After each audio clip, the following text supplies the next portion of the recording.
First of all, Sean, I want to know, how does it feel to be in Prague as the new, well-deserved and reigning Mr. Olympia?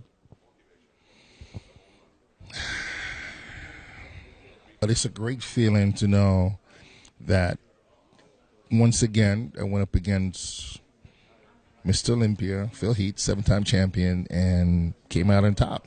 I've been going at this at the Olympia since 2011. I've been in the top since 2012, and I've stood next to Phil Heath quite a few times, walking away a few times with third in 2016, second. So, man, to be here in Prague as Mr. Olympia, it's a great feeling. I'm pretty sure it's a great feeling. I mean, I really have to say, like, the people who were watching the live stream, I think the live stream didn't really show what was going on, what was happening in Vegas. You had to be there in live. I have to say this was really the best. I didn't miss one Olympia or one big show that you entered.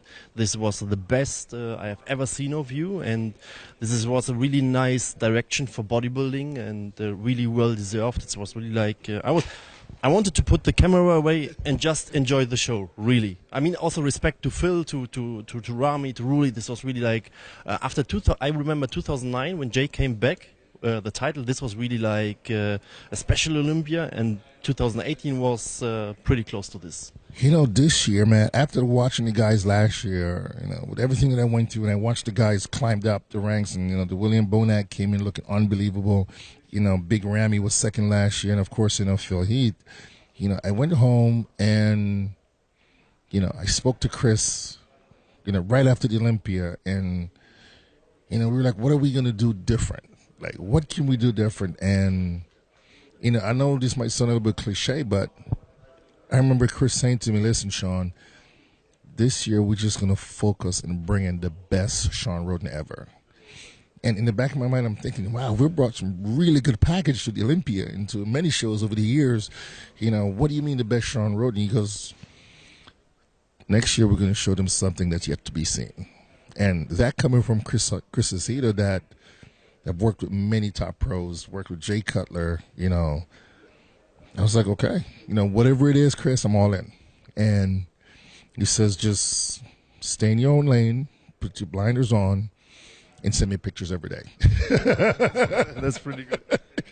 So I send him pictures every morning I wake up from day one of prep. And I know this might seem different from, a lot of different coaches, but day one, he sent my diet over. And I send pictures every morning. Every morning I wake up 4:30.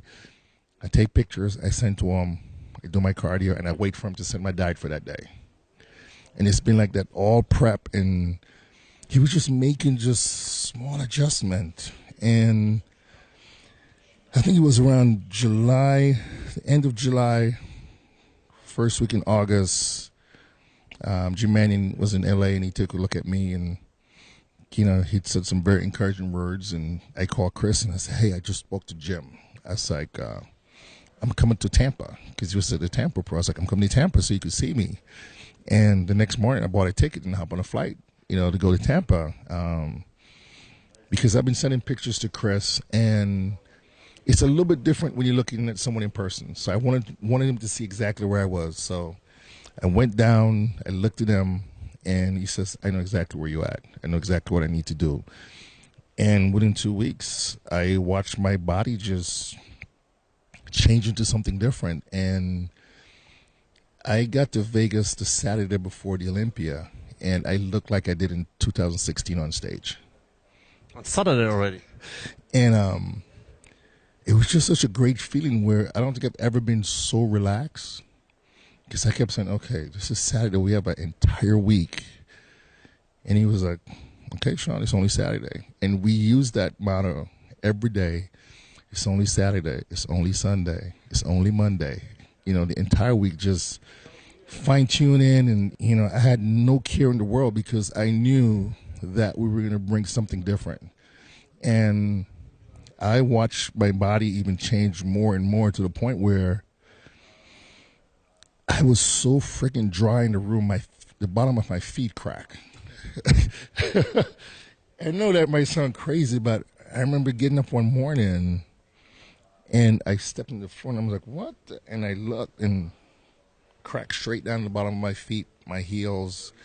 And I was walking next door to Chris' room, and he could tell. There's a video up online where it looks like I was gingerly walking down the hallway to get to his room, and he was like, "You're walking in the bone of your feet, right?" And I was like, he goes, "This is going to be a good one." And I went to his room and I posed, and, you know, I've never seen him this excited before. And I've been working with him since 2012, but it was just unbelievable feeling to see your coach, to see my family. And, you know, there are times my wife thought I should have went to the hospital because I looked like I was dying because I just didn't want to talk to anyone. But, you know, we did everything that we could have possibly done for this year Olympia. And I'm just so happy at the end result.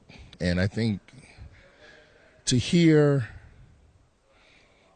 the audience scream at the end when it says "and you," and to look down and see everyone still standing, for me that was an unbelievable feeling, because I've been at a few Olympias where the winner was announced and everybody walks out. So for me to look down and see everyone still standing there clapping and cheering, you know, I was just like, yes, judges make a good decision, they make the right decision. Absolutely, and I mean, this moment was really so. I mean, once in a lifetime. This was so special, the audience and everything, an incredible Olympia. But did you expect you will win? I mean, before you were really confident. What we have not seen from you before, especially at the press conference or in videos before, talking about Phil and stuff like that. Did you really expect you will win?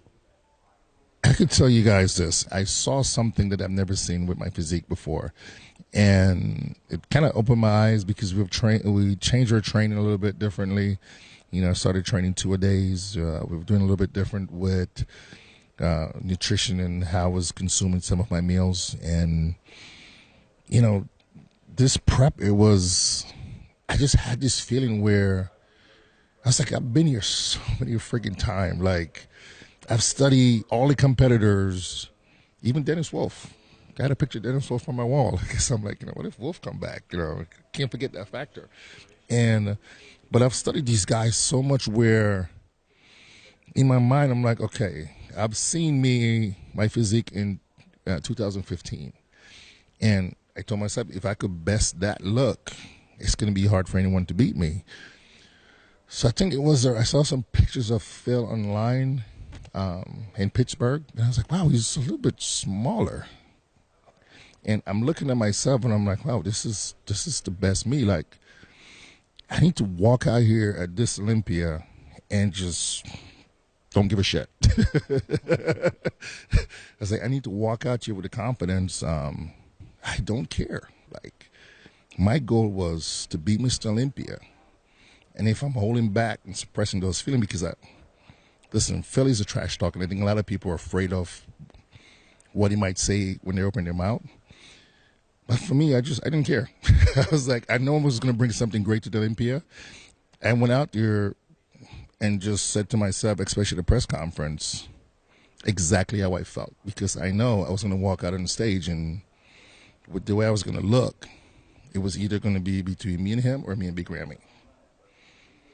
So I went out there, and as we were posing the presentation, I kept looking over and I was like, oh shit, like I could really win this. Absolutely. It's like, even after Friday night, you know, everyone was saying, hey, you know what, Sean could win the Olympia. I went back to my room and I kind of blocked everything out, and I looked at Chris and we both said the same thing at the same time. It's only Friday. And he goes, you'll be better tomorrow. And I was like, okay. But in the back of my mind, I'm thinking, man, you know, Philly's Mr. Saturday night. Like, that's right. You know, so you always have to keep it in the back of your mind and not overthink and get too emotional to think you already win. Because I've seen him come back on Saturday night and look unbelievable. You're like, what the hell happened? So I just had to, you know, keep my composure and just stay focused, and knowing that it wasn't over and I still have to be better on Saturday night. And if I could come in just a tad bit better on Saturday night, I know I could battle Phil if he came in at his best. How tough was this preparation compared to last year? I mean, last year wasn't how should I say it? It wasn't probably not the best or the easiest preparation for you. I'm not going to say this year was easy because last year was, can I say a bitch? Last year was a bitch.